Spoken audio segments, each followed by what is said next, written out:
Ya, assalamualaikum warahmatullahi wabarakatuh. Balik lagi bersama saya dengan IT Daglok. Pada video kali ini saya akan membahas mengenai cara membuat VPN server site to site dengan pfSense dan MikroTik. Sebelumnya saya ingin menjelaskan terlebih dahulu kegunaan VPN site to site itu apa aja sih. Jika Anda memiliki aplikasi desktop yang harus dapat dijalankan di kantor cabang, maka ini perlu VPN site to site. Kemudian sharing folder antar office. Kemudian misalnya Anda memiliki network device yang harus dapat diakses dari kantor cabang, atau sebaliknya misalnya IP printer, IP timbangan digital, CCTV dan lain-lain yang harus diakses dari head office atau main office Anda, maka kita membutuhkan VPN site to site ini. Kemudian keamanan jaringan antar office, itu juga salah satu faktor kenapa kita harus menggunakan VPN site to site. Sebelumnya saya akan menjelaskan dulu network topologi yang akan digunakan. Jadi kalau kita lihat di gambar, ini pada umumnya adalah seperti ini. Kenapa kita tidak menggunakan MikroTik?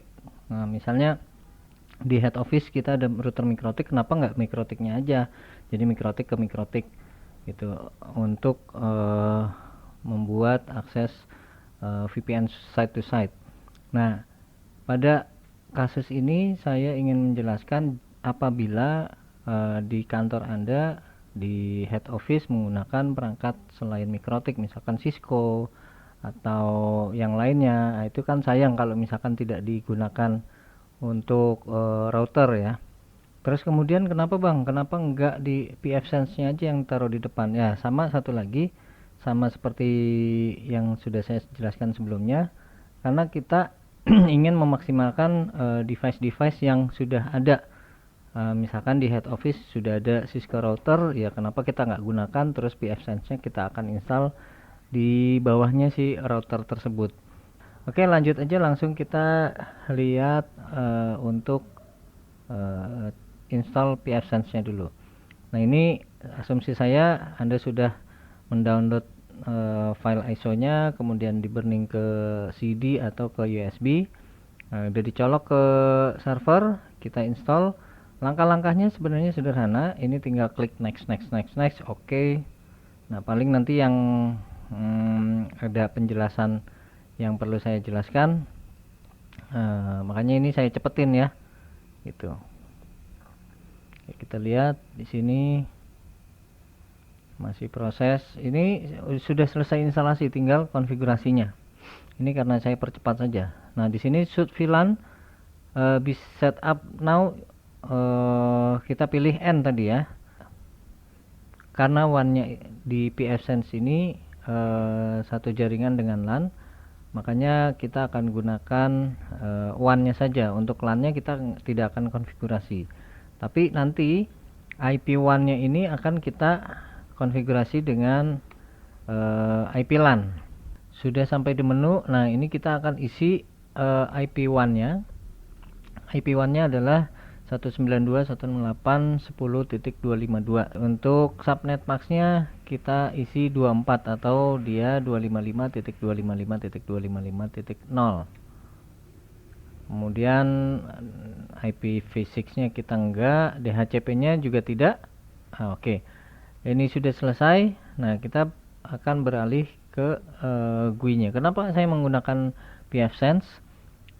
Sebenarnya di pfSense ini dia menggunakan OpenVPN. Nah, hanya saja karena dia sudah ada GUI-nya, makanya saya lebih memilih pfSense untuk memudahkan administrasi. Di sini sudah masuk, tinggal kita isi untuk username-nya adalah admin dan passwordnya adalah pfSense.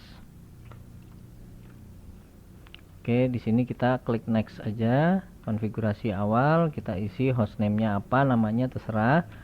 Nah, kemudian domainnya apa. Yang paling penting adalah gateway.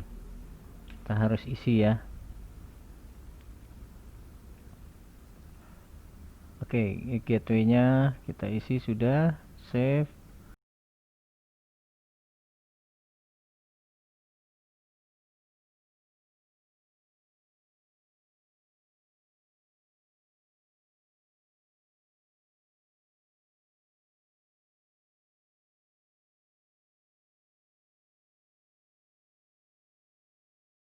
Nah, ini kita isi password yang kita rubah, password standar yang tadi pfSense kita rubah sesuai dengan keinginan kita.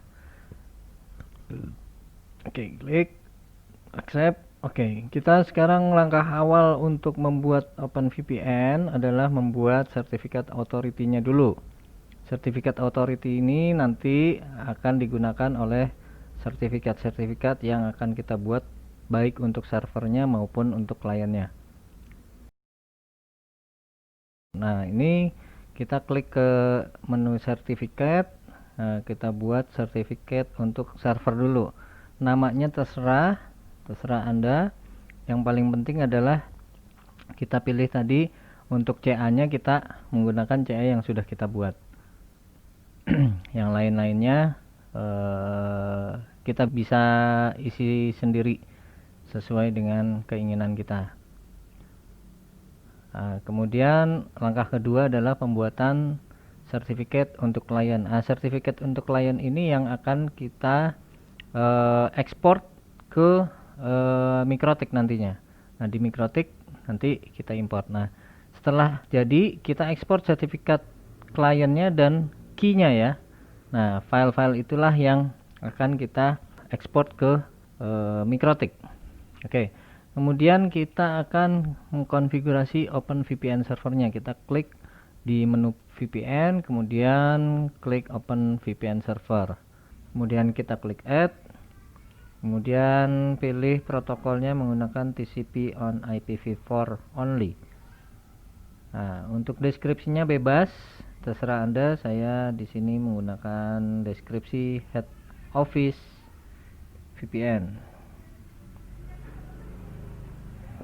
Untuk TLS-nya kita uncheck karena Mikrotik tidak mendukung TLS. Kemudian untuk server sertifikatnya kita pilih yang server cert ya. Kita pilih yang server sertifikat. Kemudian untuk encryption algoritmanya kita pilih AFF CBC 256.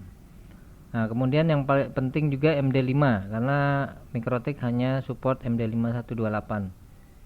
Nah, ini untuk IP tunnelnya kita isi untuk point to point antara pfSense dengan si Mikrotiknya. Kemudian untuk IP lokal networknya adalah IP lokal dari head office ya, 192.168.10.0/24. Remote networknya adalah IP di kantor cabang kita. Compressionnya kita pilih yang omit preference, defaultnya OpenVPN. Nah, yang ini dicek semua. Dynamic IP-nya kita cek. Nah, ini juga penting yaitu option tune MTU 1472.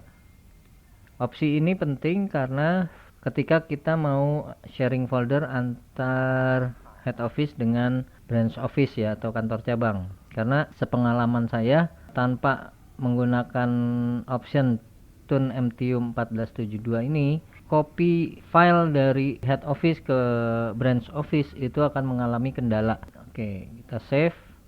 Nah, ini udah selesai konfigurasi di untuk OpenVPN-nya. Nah, sekarang kita konfigurasi untuk firewall-nya.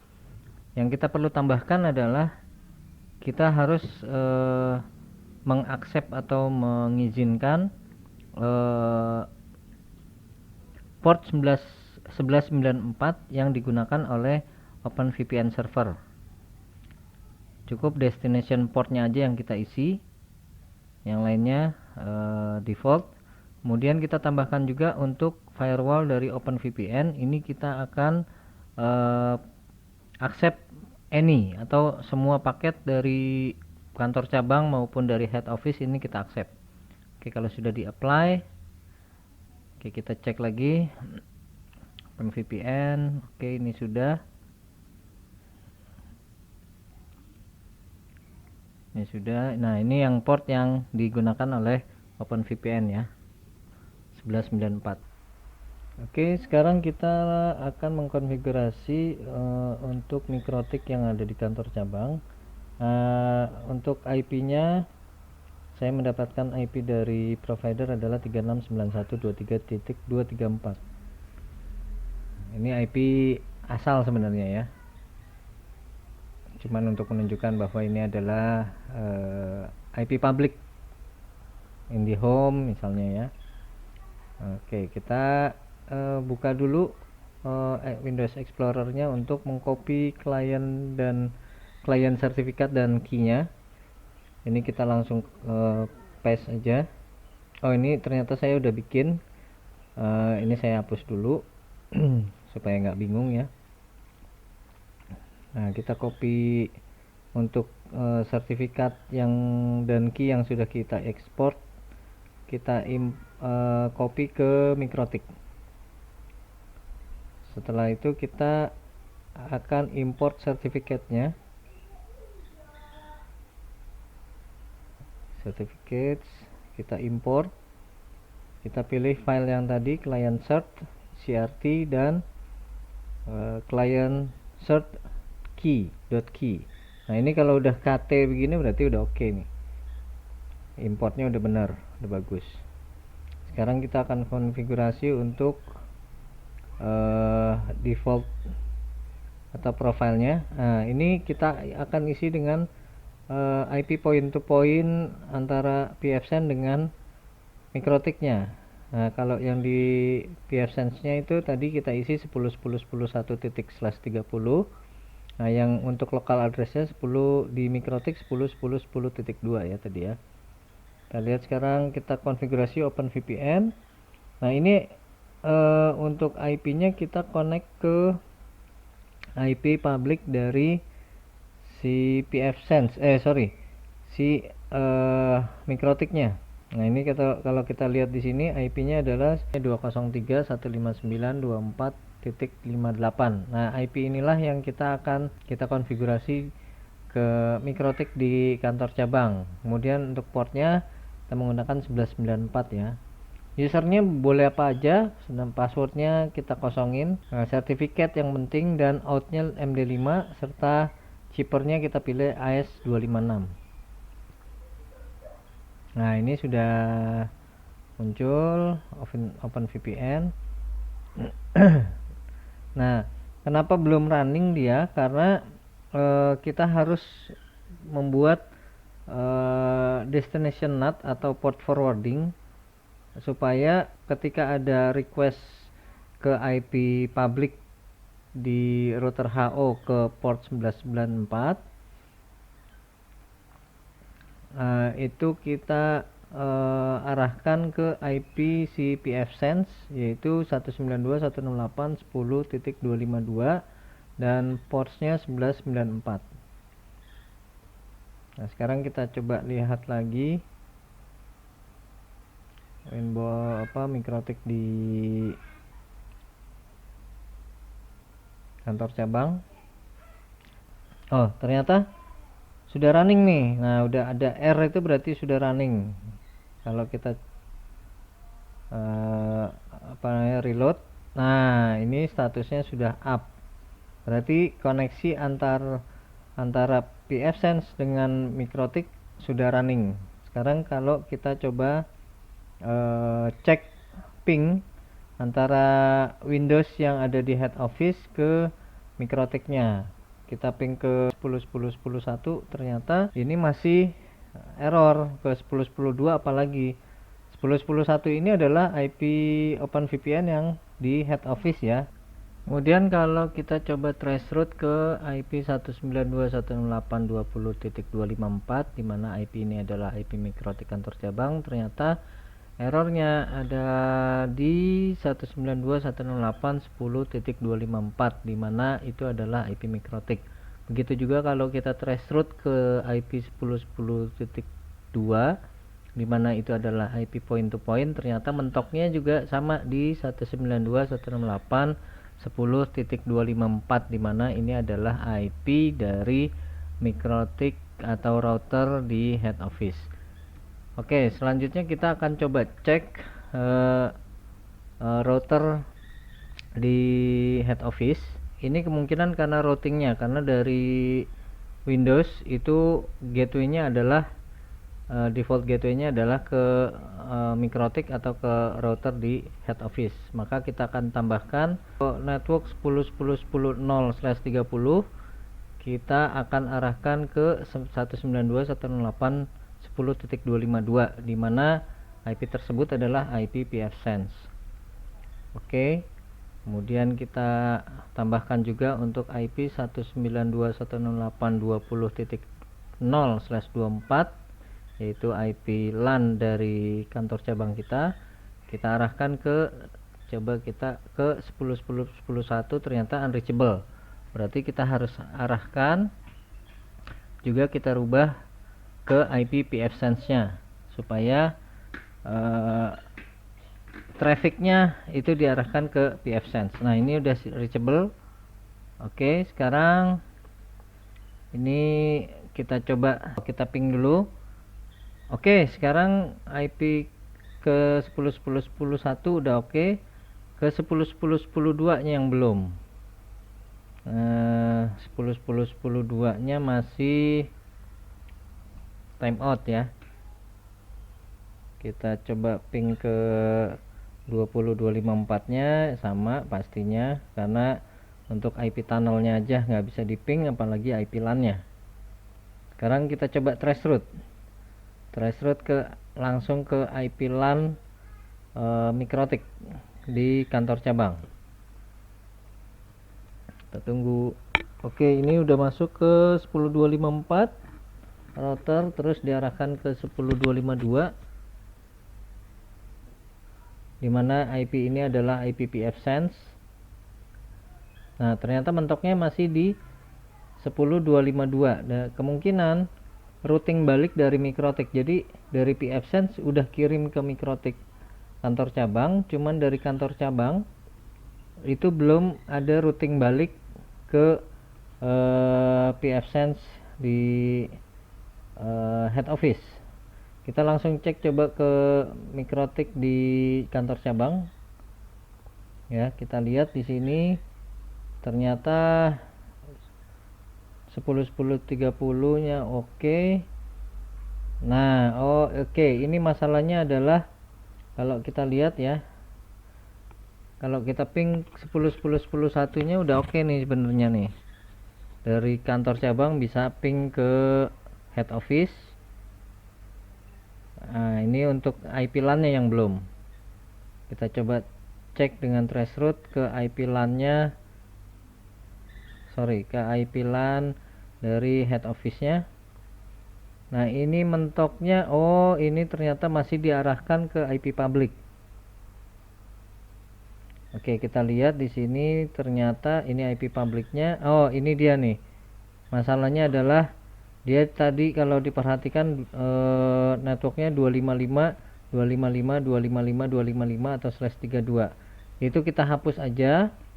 Kita ganti dengan IP destination address-nya 192.168.10.0/24, di mana IP tersebut adalah IP LAN untuk head office. Untuk gateway-nya kita arahkan ke IP 10.10.10.1. Nah, di mana 10.10.10.1 ini adalah IP point to point di head office ya. Oke, ini kita lihat sudah aktif statik. Kita tes lagi. Oke, sekarang udah sampai di head office. Coba kalau kita ping dari head office ke kantor cabang, sudah oke juga.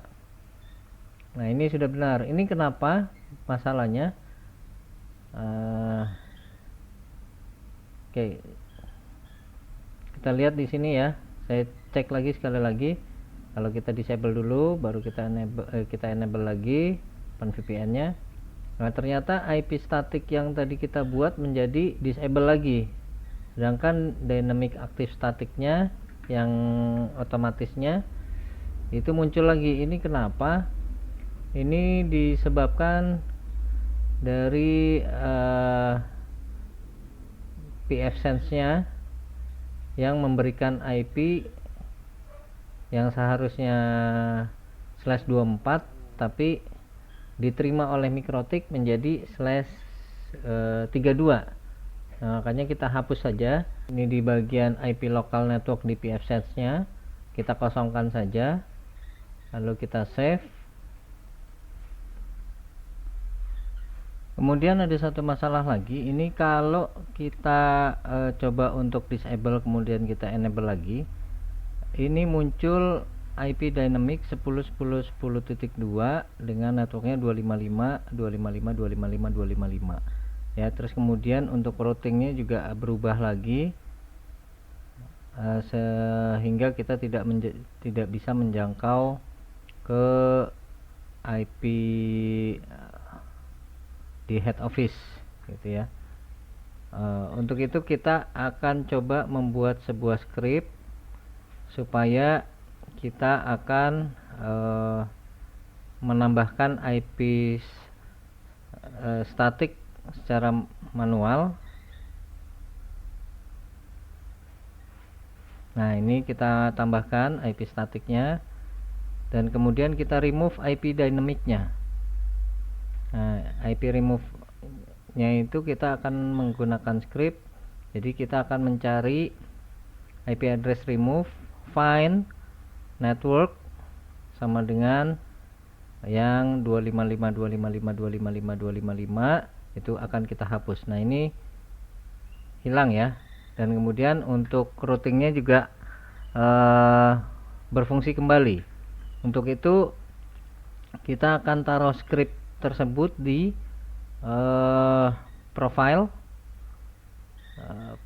dari default ya, script yang ketika jadi yang script yang di on up ini ketika koneksi OpenVPN nyambung, maka dia akan menambahkan IP address statik dengan IP point to point yang benar, lalu akan menghapus IP address yang dynamic yang dihasilkan oleh pfSense. Apply, oke. Kita coba lagi. Nah, ini udah routingnya udah benar ya. Kita akan tes lagi untuk mematikan koneksi VPN-nya. Sebentar, diatur dulu. Ya. Oke, interface OpenVPN kita matikan. Nah, ini ternyata ketika dimatikan tadi IP 10.10.2 nya tidak muncul dan masih ada scriptnya masih bermasalah. Kita coba cek lagi. Ini benar.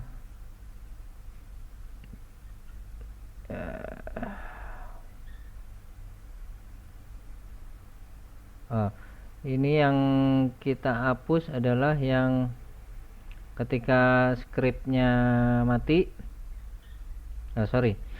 Ketika koneksi OpenVPN-nya mati, kita akan menghapus IP address statik yang kita buat secara manual. Apply, oke. Kita lihat. Nah, ini masih masalah scriptnya, sebentar. Oke ya. Nah, ini kita lihat kita membuat IP statik dan IP dynamicnya hilang. Nah, ini udah benar ya. Nah, nanti coba dilihat lagi scriptnya. Kalau ini sudah berhasil, semuanya udah oke, running semua, kita ping ke IP Windows-nya 192.168.10.100. Kemudian sebaliknya kita ping dari Windows ke IP LAN kantor cabang, sudah oke. Nah, sekarang kita akan coba ping ke atau coba sharing folder dari kantor cabang ke kantor pusat atau sebaliknya. Kita akan buat sharing folder di head office. Mana ya, kita dokumen aja. Di dokumen kita buat folder baru, sharing folder, sharing data. Oke. Kemudian kita akan share.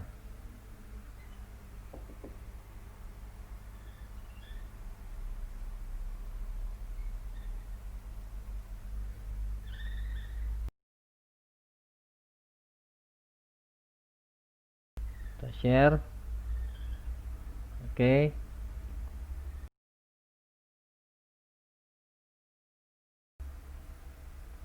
Oke, sekarang kita akan buka Windows di kantor cabang ya. Sekarang kita coba buka sharing foldernya. Kita tembak IP Windows di head office 10100. Nah, ini sudah muncul sharing foldernya. Kita lihat documents. Nah, ini sharing foldernya sudah ada. Sekarang kita coba buat mapping folder. Map network drive. Map network drive. Kita paste yang tadi.